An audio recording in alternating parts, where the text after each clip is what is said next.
మల్రెడ్డి రంగారెడ్డి మంత్రి పదవి ఆశించడం సమంజసమే అని టీపీసీసీ అధ్యక్షుడు మహేష్ కుమార్ గౌడ్ అన్నారు. ఏఐసీసీ పెద్దల నిర్ణయం మేరకు 3 కేబినెట్ మంత్రుల భర్తీ మాత్రమే జరిగిందని వివరణ ఇచ్చారు. మరో 3 కేబినెట్ బెర్తులు ఖాళీగా ఉన్నాయని, త్వరలోనే ఏఐసీసీ ఇన్ఛార్జ్ మీనాక్షి నటరాజన్కు అన్ని విషయాలు వివరిస్తారని టీపీసీసీ అధ్యక్షుడు మహేష్ చెప్పుకొచ్చారు. కులాల సమతుల్యం పాటిస్తూ 2 మంత్రి పదవులు ఎస్సీకి 1 బీసీకి ఇవ్వడం జరిగింది.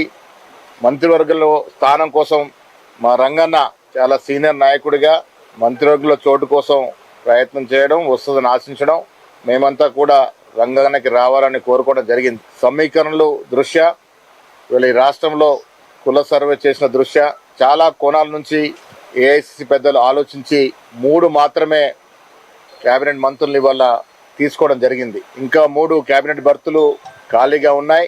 ఇవాళ రంగారెడ్డికి వచ్చినప్పుడు రంగన్న కానీ వారి నాయకత్వంలో పనిచేసే కాంగ్రెస్ సీనియర్ నాయకులు కానీ కార్యకర్తలు కానీ వారి కోరిక సమంజసమైనది. ఈ రాష్ట్రంలో హైదరాబాద్ రంగారెడ్డి ప్రాంతంలో దాదాపు 40% పైగా జనాభా, ఈ రాష్ట్ర జనాభాలో 40% జనాభా ఈ ప్రాంతంలో ఉంటారు. కాబట్టి ఈ ప్రాంతానికి క్యాబినెట్లో చోటు కల్పించాలని వారి సమంజసమైన కోరిక మాకు చెప్పడం జరిగింది. ఇది మేము కూడా సమంజసమైన కోరిక అని భావిస్తూ ఉన్నాం. రంగన్న గారితో మాట్లాడడం జరిగింది. వారి నేతృత్వంలో పనిచేస్తున్నటువంటి ప్రజాప్రతినిధులు కార్యకర్తలతో మాట్లాడడం జరిగింది. వారి ఆవేదన, వారి బాధని కూడా వినడం జరిగింది. ఇవన్నీ కూడా ఏఎస్ ఇన్ఛార్జిగా ఉన్నటువంటి మీనాక్షి నటరాజన్ ఇక్కడ రావాల్సి ఉండే కొన్ని కారణాలు రాలేకపోయింది. వారికి, ముఖ్యమంత్రి గారికి, అదేవిధంగా ఏఎస్ పెద్దలందరూ కూడా ఇక్కడ జరిగినటువంటి విషయాల్ని, వాస్తవాల్ని చెప్పి వచ్చే రోజుల్లో ఈ ప్రాంతానికి తగు న్యాయం చేసే విధంగా ప్రయత్నం చేస్తాం. కులాల సమతుల్యం పాటిస్తూ 2 మంత్రి పదవులు ఎస్సీకి 1 బీసీకి ఇవ్వడం జరిగింది.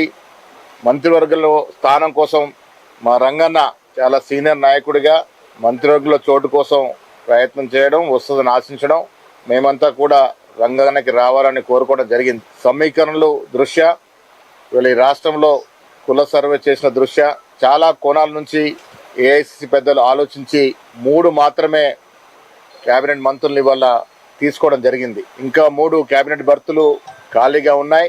ఇవాళ రంగారెడ్డికి వచ్చినప్పుడు రంగన్న కానీ వారి నాయకత్వంలో పనిచేసే కాంగ్రెస్ సీనియర్ నాయకులు కానీ కార్యకర్తలు కానీ వారి కోరిక సమంజసమైనది.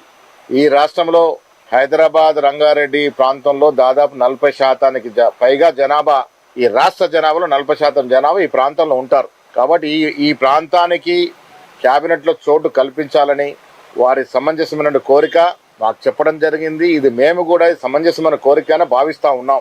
రంగన్న గారితో మాట్లాడడం జరిగింది. వారి నేతృత్వంలో పనిచేస్తున్నటువంటి ప్రజాప్రతినిధులు కార్యకర్తలతో మాట్లాడడం జరిగింది. వారి ఆవేదన, వారి బాధని కూడా వినడం జరిగింది. ఇవన్నీ కూడా ఏఎస్ ఇన్ఛార్జిగా ఉన్నటువంటి మీనాక్షి